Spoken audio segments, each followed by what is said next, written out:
8 MP సీట్లున్న Revanth Reddy గారు కూడా తెలంగాణ రాష్ట్రానికి ఏమీ తేలేకపోయారు అని అంటే, సరే ధర్నా చేద్దాం మీరు కూడా రండి అన్నారు రేవంత్ రెడ్డి గారు. కేసీఆర్ గారు ఎట్లా దాన్ని ఓన్ చేసుకుంటారంటారు? ఏం ఓన్ చేసుకుంటారు. అంతే. రేవంత్ రెడ్డి ఏమి అంత పరిజ్ఞానం లేకుండా ఏం మాట్లాడలే. హ్మ్. ఆయన కేటీఆర్ పదే పదే ఇప్పుడు వారిని నేను చూస్తున్నాను కదా.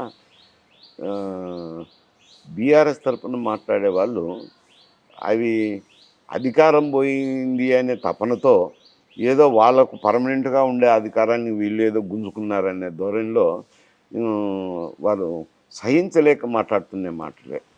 ఆయన ఈ- ఈ ఎప్పుడైనా కానీ ట్యాక్స్ డెవల్యూషన్ కానీ అవి ఒక పద్ధతి ప్రకారం జరుగుతుంటాయి. తర్వాత గ్రాంటీ నీళ్ళు అవి ఒక పద్ధతి ప్రకారమే వస్తాయి. ఈ స్కీమ్స్ కూడా ఒక పద్ధతి ప్రకారం వస్తాయి. కాకపోతే ఫ్రెండ్లీ స్టేట్స్ ఎక్కడన్నా ఉన్నప్పుడు కాస్త కొస్త స్కీమ్స్లోనో గ్రాంటీ నీడ్స్లోనో అక్కడో ఇక్కడో కొంత ప్రత్యేక సహాయం. ఇప్పుడు ఆంధ్రప్రదేశ్లో మామూలుగా వచ్చినాయి. కాకపోతే ఇప్పించింది ఏమి ఇప్పించినారు? 15,000 కోట్లు లోన్ ఇప్పించినారు. లోన్ ఇప్పించేటప్పుడు ఏమి సరళీకృతం చేసినారు. ఒకవేళ వాళ్ళు పే చేయకపోతే మేమే పే చేస్తాం దాన్ని. అట్లా ఏదో కొన్ని ఫ్రెండ్లీ పార్టీస్ ఉన్న చోట రాష్ట్రాలకు అటువంటివి ఉంటాయి. ఇక్కడ ఇండియా కూటమి నేతలకి కాంగ్రెస్ పార్టీ అవుతుంది. కాంగ్రెస్ పార్టీ అయినప్పుడు అటువంటి సౌలభ్యాన్ని కల్పించడం నార్మల్గా రాజ్యాంగం ప్రకారం వచ్చేటివన్నీ డెవల్యూషన్స్ వస్తాయి. వచ్చినప్పుడు వీళ్ళు మాకెందుకు ఇవ్వకూడదని వాళ్ళ ఒకవేళ అధికారంలో ఉన్నారు కాబట్టి వాళ్ళకు ఆర్థిక ఇబ్బందులు ఉన్నాయి కాబట్టి అడగచ్చు. మీరు కూడా వాళ్ళకు ఒత్తాస పలకండి. ఒత్తాస పలకుండా నువ్వు పోయి అమర నిరాహార దీక్ష కూర్చో. నీవు నీ క్యాబినెట్ అమర నిరాహార దీక్ష కూర్చుంటే మేము మీ చుట్టూరు 3,000 మంది కాయలు కూర్చుంటాము అని అంటే అర్థం ఏమొస్తుంది?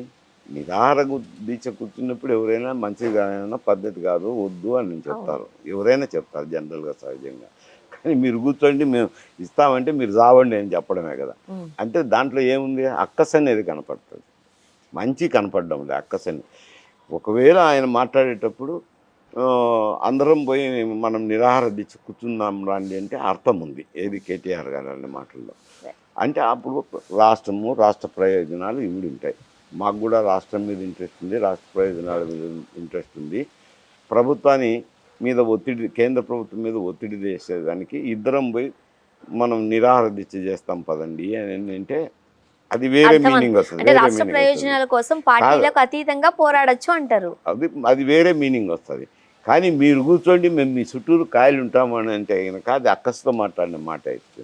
దానికి రేవంత్ రెడ్డి గారు ఏమన్నారంటే, బంగారంగా నేను కూర్చుంటాను వెళ్ళి, కేసీఆర్ని కూడా రమ్మనండి, ఇద్దరం పోయి కూర్చుందాం, సచ్చుడో బతుకుడో తేల్చుకుందామని ఆయన తల్లకన మాట్లాడుతుంది.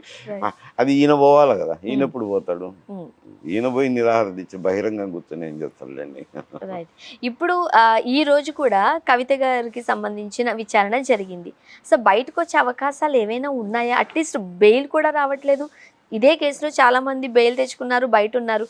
ఎందుకు కవిత గారికి మాత్రమే మోకాళ్ళు అడ్డుతున్నారు అనేది ఒక ఆరోపణ. ఏమంటారు? మీరేం చెప్తారు? మోకాలు అడ్డుతున్నారని మనం ఇది కోర్టుల్లో విచారణ ఉన్న కేసు. అక్కడ సిబిఐ కోర్టులో, రైస్ రెవెన్యూ కోర్టులో కానీ అక్కడ ఉన్న హైకోర్టులో కానీ జరుగుతున్న సంఘటన. బెయిల్ అంటే మామూలుగా లోయర్ కోర్టుకు పోండి అని చెప్తారు ఎవరైనా కానీ. సెషన్స్ కోర్టు కంటే సిబిఐ కోర్టుకు పోండి. ఆడ కానప్పుడు మళ్ళీ హైకోర్టుకు పోతుంటారు. ఇప్పుడు ఆమె కేసు పూర్వాపరాలు, కేసు ఎంత స్ట్రాంగ్గా ఉందో ఎవరికి తెలియదు. బెయిలబులా నాన్ బెయిలబులా అనేది దాన్ని బట్టి ఉంటుంది. ఇప్పుడు నాన్ బెయిలబుల్ సెక్షన్స్ చేసింటేనే జ్యుడిషియల్ కస్టడీ తీసుకుంటారు, బెయిల్ రావాల్సింది ఉంటుంది. బెయిల్ రావాలనేది అర్హత మీద బెయిల్ వస్తుంది, కానీ దానికి ఒకరు మోకాలు అడ్డాల్సిన అవసరం లేదు, దాన్ని అట్లా చూడాల్సిన అవసరం లేదు. అంటే కవిత గారిని అంటే ముద్దుల కూతుర్ని బయటకు తెచ్చుకోవడానికి ఈయనకు ముద్దుల కూతురు కావచ్చు.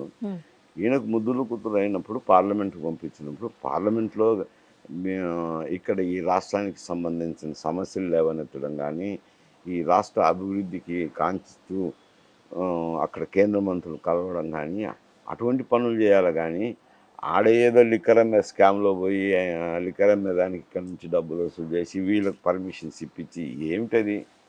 కానీ ఇప్పటివరకు కేసీఆర్ దాంట్లో గారు నోరు మెదపలేదు కదండి. పాత్ర వహించకపోతే వేరు సమస్య, పాత్ర వహించకపోయినా ఆమెను ఇరికించినారంటే అది వేరు సమస్య. ఇది పాత్ర అయితే ఉంది కదా, ఉంది కాబట్టి ఇంకా చేసిన తప్పును అది బాపుకోవాల్సిందే, దాంట్లో ఎవరేం చేస్తారు. అండ్ వివిధ స్కాముల్లో కేసీఆర్ గారు కూడా అరెస్ట్ కాబోతున్నారు అంటూ కొన్ని వార్తలు వస్తున్నాయి. గొర్రెల పంపిణీకి సంబంధించి కావచ్చు, ఈ స్కామ్లో కేసీఆర్ గారి హ్యాండ్ ఉంది అని కూడా మనం వార్తల్లో చూస్తూ ఉన్నాం. సో వెళ్ళే ఛాన్సెస్ ఏమైనా ఉన్నాయా? అంటే నేను అటువంటి కామెంట్ చేయాలంటే అది మంచి సాంప్రదాయంగా నాకు కనపడదు. ఎందుకంటే గొర్రెల పంపిణీలో కుంభకోణం జరిగిందని చెప్పి సిఐడి విచారణ చేస్తున్నారు. ఆ సిఐడి విచారణ చేసి దాని మీద కూడా ఒక న్యాయ విచారణ కూడా వేశారు. ఆయన నరసింహారెడ్డి గారిని వేశారు. ఆయన మీద కూడా ఏదో కోర్టుకు పోయి ఆయన ఏదో ఒక పత్రికల్లో స్టేట్మెంట్ ఇచ్చారు.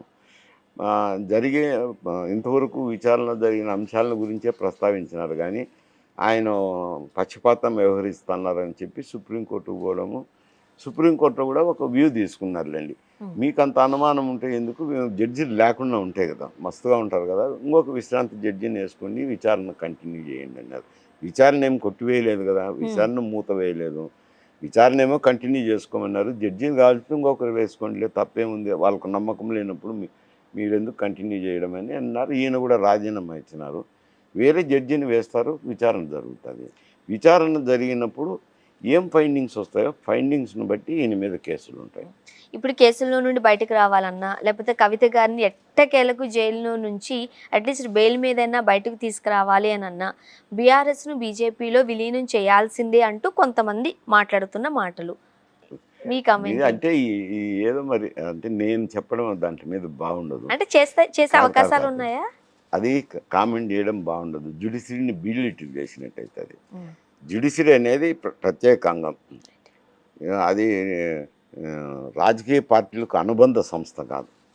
కేవలం పోలీస్ యంత్రాంగంలో కొంచెం అధికారంలో వాళ్ళకు అనుబంధంగా ఉంటారంటే నేను అర్థం చేసుకోగలను, దాని మీద ఏదైనా కామెంట్ చేయమంటే చేయగలను, కానీ జ్యుడిషియరీ మీద అంత తొందరగా కామెంట్ చేయడానికి అవకాశాలు లేవు. ఇప్పుడు ఒకవేళ ఈయన పోయి ఎన్డీఏ కూటమిలో చేరితే వాళ్ళు నేరుగా కోర్టు జడ్జికి ఫోన్ చేసి నువ్వు ఆమెకు బెయిల్ ఈ కేసులన్నీ తీసేయని ఎవరు చెప్పరులేండి. అది ఎవరు చెప్పరు, అటువంటివి జరగవు. ఏదో ఎక్కడో ఏమన్నా ఉంటూ ఉండొచ్చు, కానీ ప్రతి ఒక్క విషయంలోనూ అటువంటివి జరుగుతాయని ఒక వాదం చేయడం అనేది అది మంచి సాంప్రదాయం కాదు. హైకోర్టులో కేసు విచారణ జరగాల్సిందే, మెరిట్స్ మీద ఆధారపడే బెయిల్ వస్తుంది. ఒక ఎన్డీఏ కూటమిలో జరుగుతానే ఇమీడియట్గా బెయిల్ వస్తుంది అనే దానికి లేదు.